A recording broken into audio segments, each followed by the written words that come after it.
Tonight, two tragic fires leave 5 people dead in the U.S. Tragic fires, alcohol to blame.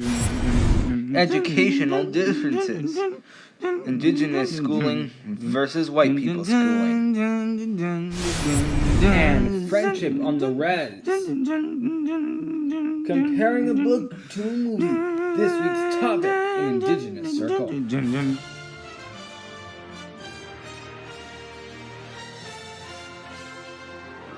CTV National News with Brandon Harder.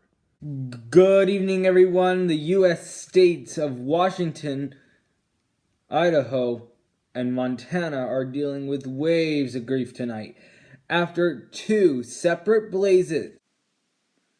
It has been a tragic day in Idaho, Montana, and Washington state. The states are reeling with grief after 2 fires. The first one happened on a reservation near the community of Spokane, where a house party turned into terror when a fire broke out and devoured the house. The second fire happened in a Montana cabin, where another house party was interrupted when a fire consumed much of the house. The governors of both states where these fires happened confirmed 5 people died. That is the official death toll. The death toll includes a young woman from Washington state and a gas station manager.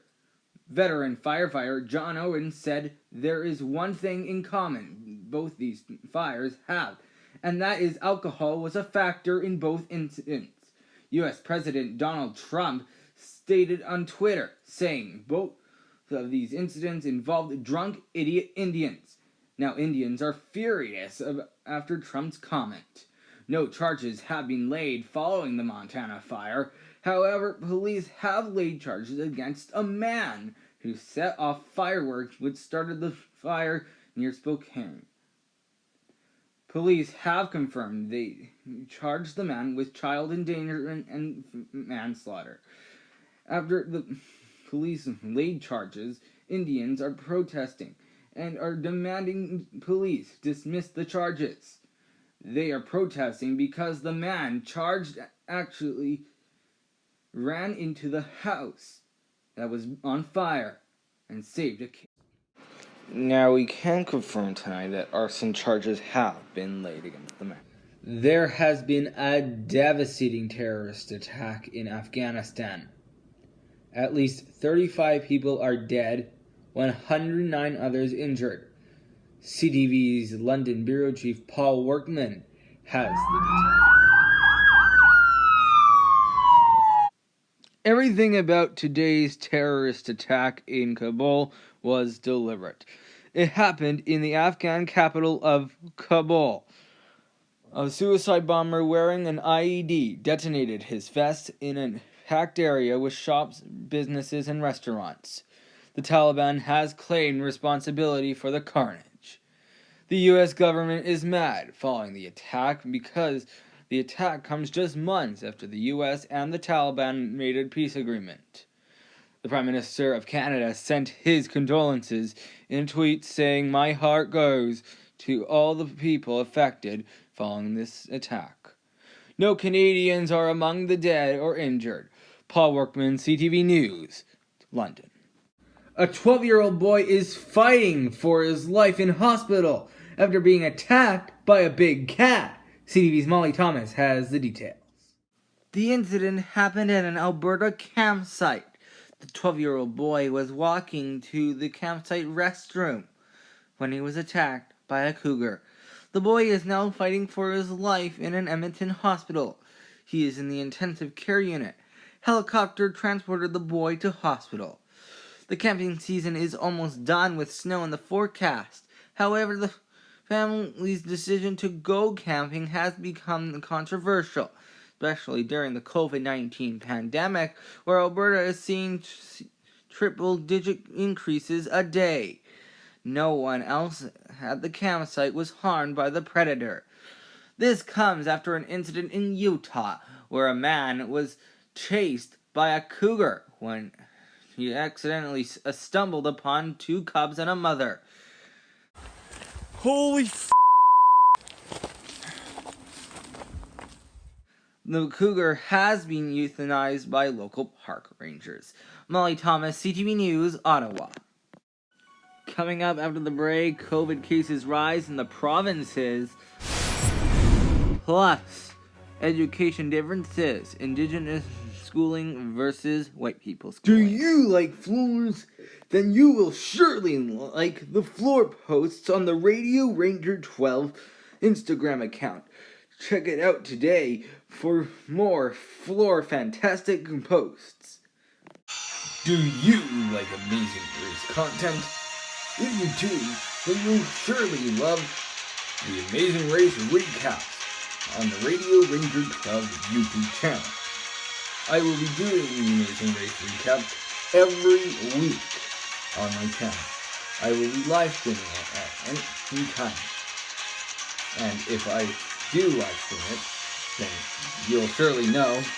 Just follow me on my Instagram account. The COVID cases in the provinces of Canada rise today. Manitoba reported 170 new cases and 1 death today. BC reported 158 new cases. Ontario reported 783 new cases and 5 new deaths. Alberta reported 243 new cases. And Quebec reported more than 1,000 cases again.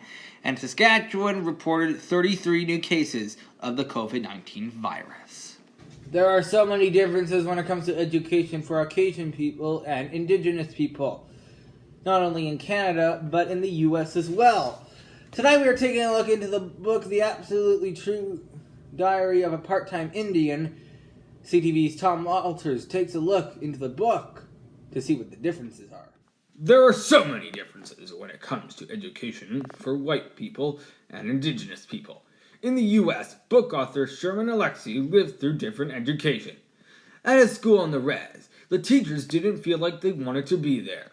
The teachers were also strict. In Alexie's book, The Absolutely True Diary of a Part-Time Indian, he wrote how he was told by his teacher that he needed to move to a new school because the res school isn't what he deserved. In the book, Arnold went to a nearby school in Reardon. That is where he moved. There he received better education. It is also the same system in Canada too. The federal government built federal schools on several reservations across the country. For example, they built schools on the Cote First Nation and the Kisakous First Nation as well. Those schools are both located in Saskatchewan. Tom Walters, CTV News, Los Angeles. Coming up after the break, an incident happens near the Willis Tower in Chicago. Do you like Amazing Race content? If you do, then you'll surely love the Amazing Race recaps on the Radio Ranger 12 YouTube channel.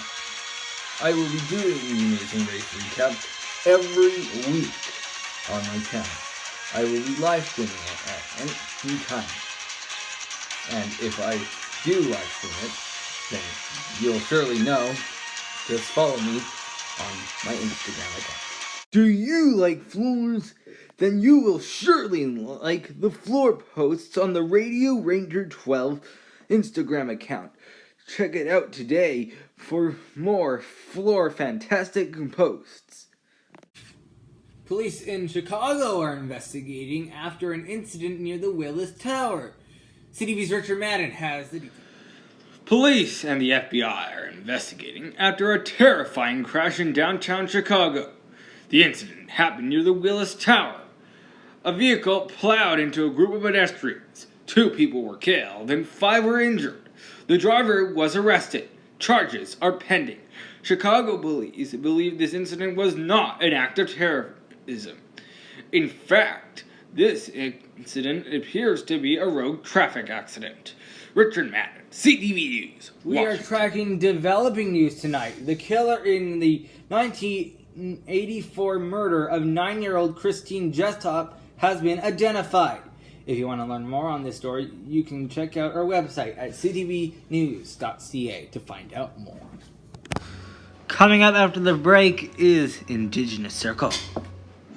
Do you like Amazing Race content? If you do, then you'll surely love the Amazing Race recaps on the Radio Ranger 12 YouTube channel. I will be doing the Amazing Race recap every week on my channel. I will be live streaming it at any time. And if I do live stream it, then you'll surely know. Just follow me on my Instagram account.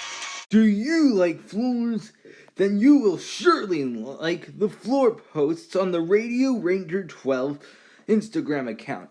Check it out today for more floor fantastic posts. We leave you tonight with us comparing the book, The Absolutely True Diary of a Part-Time Indian, and a movie called Smoke Signals. Now, if you don't know, both the book and the movie were created by Sherman Alexie. We already talked about him earlier in the broadcast, and tonight we are comparing the movie and the book.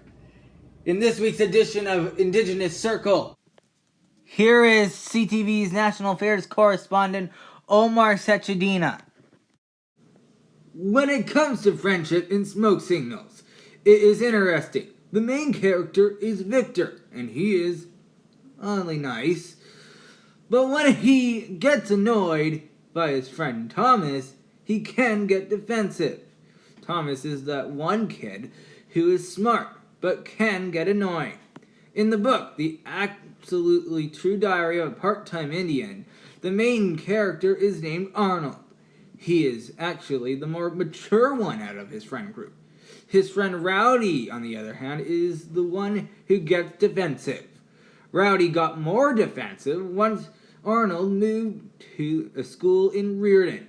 The friendships in both cases are different in their own way. And it's always weird to do this in a church. Omar Sechedina, CTV News, Toronto. And that is our broadcast for this Thursday. We leave you tonight with images of the terrifying scenes following those devastating fires in the States. I'm Brandon Harder. Thank you for watching. Good night.